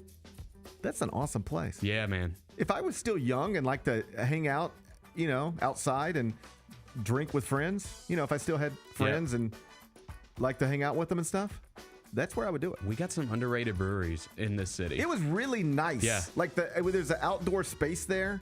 Yeah. And you're like, you feel like you're in the city, Yep. but you feel like you're kind of. Yep. That one, obviously Wiseacre, Grind City, Metal. There's a bunch of them here. Yeah. Like we sat out there, and I even told this to my wife. I said, if we were still young and like hung out with friends and went places and drank, this is where we would do it. Mm-hmm. This is the type of place we would do it. House of Guinness. It's on Netflix right now. Okay. 90% approval, Rotten Tomatoes. You accept that? Yeah. Okay. The series is about the family behind the Guinness Brewing Company in 19th century Ireland and New York. The story follows the consequences of the death of Benjamin Guinness, the man responsible for the extraordinary success of the Guinness Brewery, and the fates of his 4 adult children, Arthur, Edward, Anne, and Benjamin. How about that? I'm interested. I'm totally interested. I love a pint of Guinness. I'll drink a Guinness. I love a pint of Guinness, a proper pint. You know what they say? They say it don't hit the same in America as it does in Ireland. That's what they say. It hits at that Baltimore brewery. Yeah, I mean that's authentic Guinness, brother. Come on. They had to have transported some stuff. Take it up with Conor McGregor. I think he would. I think he'd argue with you. He probably would. I think he argues with anybody. That's about also anything. That's shocker. The man with the last name Doyle's bucket list is to go to Ireland and have a pint of Guinness. You should do that. Yeah, I'm gonna watch this. I didn't know this came on today. I heard about it. I've never been to Ireland. I definitely have to go at some point in my life. We better get moving. Yeah, you ain't gonna be here forever, you know. The clock's ticking, buddy. You ever think about that? Like half my life's over. Yeah. Like half my life's over. I'm on the back nine. And there's these things that I want to do. Me too, probably. There's things I want to do, and I'm like, yeah, I'll get to it. Yeah. And when you're 20, you can just you should have time to get to it. And when you're 30, you should have time to get to it. Yep. But like at some point I'm running out of time to get to things. It's definitely hitting me really hard right now because I'll be 40 next year. And so it's like I want to do all these things before I turn 40. Isn't 40 like the midlife crisis point? Isn't that typically the midlife crisis point? My midlife crisis came in my 30s. Okay. I think I've probably already had it too, to be quite honest. But these bucket list things, I'm like, man, I want to do this. I've never been to New York City. Like, yeah, Ben, we got to fix that. I know. I've got a couple that I had never been to DC. I'm going to DC next summer, so we're going to knock that out. It's great. But like, there's a couple of them. Ireland is one of them. Hawaii is one of them. Been to Hawaii. We knocked out Colorado this summer. Colorado's that was awesome. Great. Been there. So. Yeah, there's a couple of them. Got to get moving, man. Yeah, that's what I'm trying to tell you. We got to get moving. Yes, yes, we do. We're gonna look up, and we're gonna be sitting in a retirement home talking about all the shit we should have done. I know. I know. You got to do it while your legs still work. Got to do it while your legs still work, man. and while your brain still works. And while your brain still works. I mean, That's I could look up in a few years, and my legs don't work, and I can't remember anything. Yeah. I already can't remember going to the brewery in St. Louis. Yep. What's next? I might forget you next. Yep. Yep. Got to get moving, Bennett. Got to get moving. Got to get moving. House of Guinness. It's on Netflix. You can stream it right now. What's the best thing we've read? Candid Coaches series is coming to a close this week. We did 8 different questions. Question 7, we asked more than 100 college basketball coaches the following question: who will be the next coach to win his first national title? So, for instance, Todd Golden at Florida. Last season became a national championship coach. He had never won before, so he joins that list that Dan Hurley, Rick Pitino, John Calipari, Bill Self, all those guys are on. Who's going to be the next guy who hasn't won a national championship to join the list, to cross over and join the ranks of Dan Hurley and Rick Pitino and John Calipari and everybody else who has held that trophy on the first Monday night in April? Who do you think was the leading vote getter? Man, let's see. It's got to be somebody in the top 3 are the exact top 3 I thought it would be, just in maybe a different order. It's got to be somebody in the SEC or the Big Ten or possibly the Big East. One guy from the Big 12, one guy from the Big 10, one guy from the ACC. Kelvin Sampson. Kelvin Sampson was the leading vote getter. Yes. 38% of the ballots came in with Kelvin Sampson at the top, which makes sense. He's got a preseason top 3 team. Matt Painter at Purdue came in second at 26%. Yeah, that's a good one. Because he's got maybe the number 1 team in the country. And at number 3, it was John Shire at Duke, 16%. Number 4 was Mark Pope at Kentucky at 6%. I was going to say maybe throw in my guy at Alabama. Nate Oates did get votes. Yeah, the yeah. Other coaches who got multiple votes, there was only 4. So we had 8 people that got multiple votes. Kelvin Sampson, Matt Painter, John Shire, Mark Pope.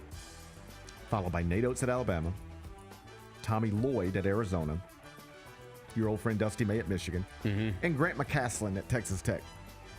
People just have a high opinion of Grant McCaslin. Yeah. So there's your list. And if you go to the top 25 and 1 right now.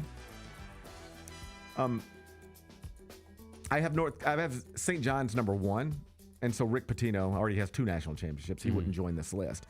But at number 2 is Houston, Calvin Sampson, 0 national titles. Number 3, BYU, 0 national titles. Matt Painter at Purdue, 0 national titles. So 3 of the top 4 teams in the top 25 and 1 are coached by men who have not won a national title yet, could theoretically join this list. And of the people who were at the top, Sampson, Painter, Shire, all 3 of them have teams that are in the top 9 of the top 25 and 1 heading into the season. You can read it. It's on the college basketball page, cbssports.com. What's on tap for tomorrow? Well, tomorrow's going to be Thursday. It's Big Ten Media Day in Chicago. So you know what I'm about to do? What are you about to do? I'm going to go catch a plane. Okay. I'm going to sit on a plane, put on AirPods, and just sit there. I'm just going to sit on a plane, probably fall asleep. And so I'm going to be at Big Ten Media Day all day tomorrow. My first interview is on camera at 8:15. Got to be at a convention center at 7:30 in the morning. Where are we doing it at? It's the Donald Stevens Convention. It's in Rosemont, which is right by O'Hare. So not in Chicago. I got you. The beautiful parts of Chicago that you see on television, that's not going to be the place where I'm at. Okay. I'm going to fly into Chicago, be in Rosemont. But Rosemont's nice. Nice. It's nice. It's going to be fun. So Lane Whitaker's going to be here tomorrow. Yep. We'll be breaking down tonight's Grizzlies-Celtics result. Yep. And Bennett will sit right next to him. And Michael Wallace will join him at some point as well. Yes, sir. And then I'll be back on Friday. Sounds good. Can't wait. Hope you got some good stories from Media Day. Oh, who cares? Who cares? I care. Appreciate you caring. Yep. Enjoy the rest of your day. I'm going to enjoy mine. Meet back here tomorrow at 10. Till then, be careful, be kind, be good. Rep your hood.